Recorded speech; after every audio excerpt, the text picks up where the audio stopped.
Hello, learned and astonishingly attractive pupils. My name is John Green, and I want to welcome you to Crash Course World History. Over the next 40 weeks together, we will learn how in a mere 15,000 years, humans went from hunting and gathering... Mr. Green, is this going to be on the test? Yeah, about the test. The test will measure whether you are an informed, engaged, and productive citizen of the world, and it will take place in schools and bars and hospitals and dorm rooms and in places of worship. You will be tested on first dates, in job interviews, while watching football, and while scrolling through your Twitter feed. The test will judge your ability to think about things other than celebrity marriages, whether you'll be easily persuaded by empty political rhetoric, and whether you'll be able to place your life and your community in a broader context. The test will last your entire life, and it will be comprised of the millions of decisions that, when taken together, make your life yours. And everything will be on it. I know, right? So pay attention.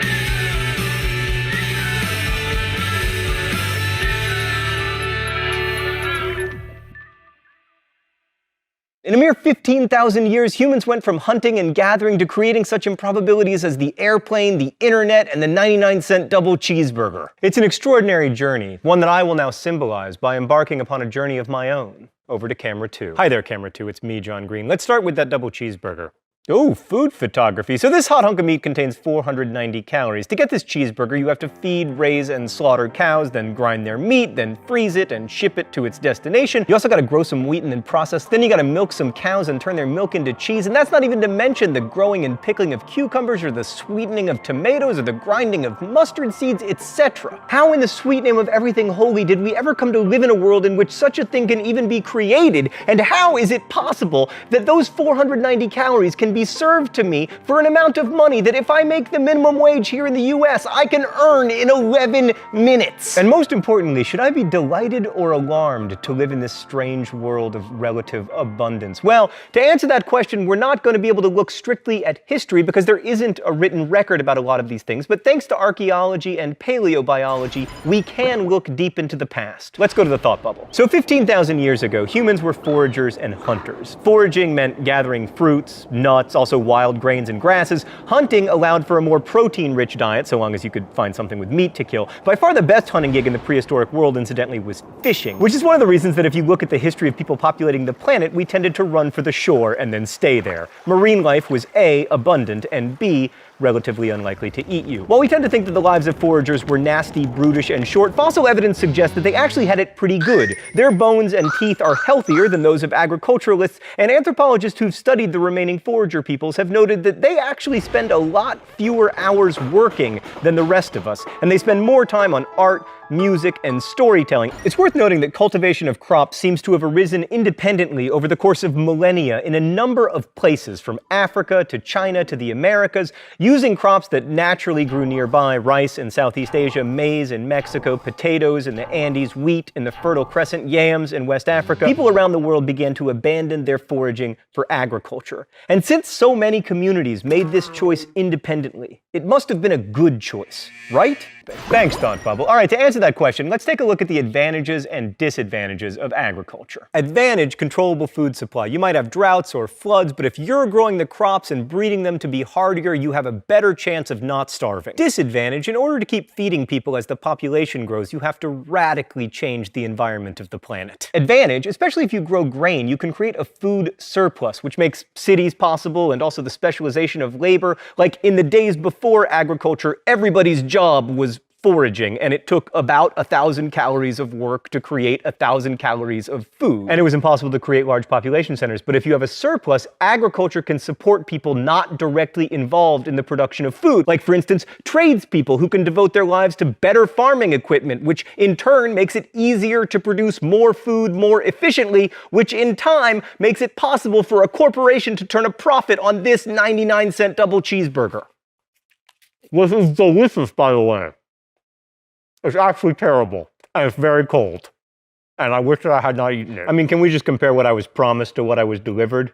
Yeah, thank you. Yeah, this is not that. Some would say that large and complex agricultural communities that can support cities and eventually inexpensive meat sandwiches are not necessarily beneficial to the planet or even to its human inhabitants. Although that's a bit of a tough argument to make coming to you as I am in a series of ones and zeros. Advantage, agriculture can be practiced all over the world, although in some cases it takes extensive manipulation of the environment, like, irrigation, controlled flooding, terracing, that kind of thing. Disadvantage, farming is hard. So hard, in fact, that one is tempted to claim ownership over other humans and then have them till the land on your behalf, which is the kind of non-ideal social order that tends to be associated with agricultural communities. So why did agriculture happen? Wait, I haven't talked about herders. Herders, man, always getting the short end of the stick. Herding is a really good and interesting alternative to foraging and agriculture. You domesticate some animals and then you take them on the road with you. The advantages of herding are obvious. First, you get to be a cowboy. Also, animals provide meat and milk, but they also help out with shelter because they can provide wool and leather. The downside is that you have to move around a lot because your herd always needs new grass, which makes it hard to build cities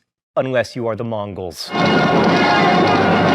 By the way, over the next 40 weeks, you will frequently hear generalizations followed by, unless you are the Mongols. But anyway, one of the main reasons herding only caught on in certain parts of the world is that there aren't that many animals that lend themselves to domestication. Like you have sheep, goats, cattle, pigs, horses, camels, donkeys, reindeer, water buffalo, yaks, all of which have something in common. They aren't native to the Americas. The only halfway useful herding animal native to the Americas is the llama. No, not that llama. 2 L's. Yes, that llama. Most animals just don't work for domestication. Like hippos are large, which means they provide lots of meat, but unfortunately they like to eat people. Zebras are too ornery. Grizzlies have wild hearts that can't be broken. Elephants are awesome, but they take way too long to breed. Which reminds me, it's time for the open letter. Elegant. But first, let's see what the secret compartment has for me today. Oh! It's another double cheeseburger. Thanks, secret compartment. Just kidding. I don't thank you for this. An open letter to elephants. Hey elephants, you're so cute and smart and awesome. Why you gotta be pregnant for 22 months? That's crazy. And then you only have 1 kid. If you were more like cows, you might have taken us over by now. Little did you know, but the greatest evolutionary advantage? Being useful to humans. Like here is a graph of cow population, and here is a graph of elephant population. Elephants, if you just inserted yourself into human life the way cows did, you could have used your power and intelligence to form secret elephant societies conspiring against the humans. And then you could have risen up and destroyed us and made an awesome elephant world with elephant cars and elephant planes. It would have been so great, but no, you gotta be pregnant for 22 months and then have just 1 kid. It's so annoying.